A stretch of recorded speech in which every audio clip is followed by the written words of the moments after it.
Hello and welcome to my channel. Proviso, a graduate from a renowned Kazimierz University with a summa cum laude.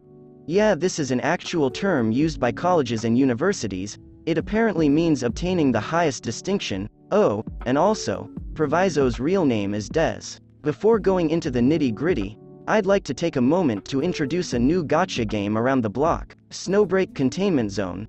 This is a new RPG shooter made by the same developers of Girl Cafe Gun, featuring innovative gameplay combining gun shooting, character skills, action elements, and storyline in a futuristic, sci-fi setting. Snowbreak Containment Zone adopts a really innovative over-the-shoulder shooting mode with diversified skill combos to bring players a fast-paced and immersive combat experience. And can I take a moment to comment on the amazing graphics this game has? Everything from the character models to the environment are rendered in great detail. This game will be available on both PC and mobile. You can pre-register the game right now using the link in the description below to obtain exclusive in-game rewards. Special thanks to Snowbreak Containment Zone for sponsoring this video. Now back to the guide. Proviso is a supporter from the Tsalthsu archetype. Operators from this archetype deals arts damage and slows enemies briefly with their basic attacks. Looking at her stats, they're average to say the least, boasting decent resistance and a relatively low DP cost. Tsalthsu specialize in providing crowd control through inflicting slow and sometimes offers other sub-niches such as debuffing. In Proviso's case, her sub-niche is damage. Proviso's first skill makes her next attack deal increased damage and increases the slow duration from the attack to 1.6 seconds.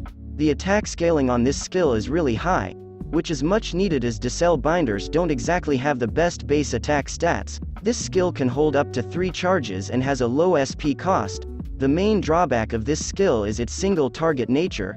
Other than that, it's a decent skill. As for her second skill, Proviso deals a burst of arts damage to all enemies in range upon skill activation, slowing and silencing them for 10 seconds. Proviso will also receive a massive attack speed buff, decreasing her attack interval to 0.8 seconds for the rest of the skill's duration.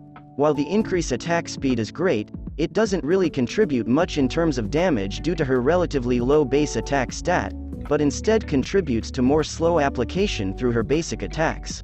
Next up is her talent. Proviso gets a small attack speed buff upon deployment and applies the same buff to another random Kazimierz operator on the field. Increased attack speeds means Proviso will attack more frequently in a set duration, thus increasing her slow application. The main drawback is the limitation to Kazimierz operators, not the best talent out there but still a decent one. Moving on, we have her module. At level 1, Proviso now regains 0.2 SP every second if there are enemies in her range. Not the most useful trait given the fact that Proviso's skills already have relatively low SP costs. As for the later stages, it changes her talent to giving an attack buff on top of the attack speed buff. Given how expensive module upgrades can get in the later stages, it honestly isn't worth upgrading her module at all. Lastly, we have her base skill. Now, I usually don't include an operator's base skill in my guides as I don't recommend building operators just for their base skills. However, in Proviso's case, it's actually worth considering. When Proviso is assigned to the trading post, if a trade is worth less than 4 gold, it'll be considered a defaulted trade and the amount of traded gold is increased by 2 at Elite 2, since the least amount of gold a trade can have is 2. As long as Proviso's morale isn't 0, all the trades will be worth 4 gold. With her base skill, it's possible to get upwards of 70,000 LMD daily, so if you care about base efficiency and you've got the materials to spare, going for an E2 Proviso can be a good idea. So, should you pull and build Proviso for her base skill? Yes. As for anything else, the answer is not really. Proviso is actually a decent Tsalthsu that deals respectable damage, though she is easily outdone by a dedicated caster operator. While the silence application from her second skill can be useful in certain scenarios, there are already plenty of silence appliers out there. All in all, Proviso's base skill is her unique selling point. If that doesn't interest you, then I'd suggest skipping her. And that's about it for this guide. Hope it was helpful in introducing Proviso. Will you be pulling and building her? Tell me in the comments below, and that's about it for this one. Bye.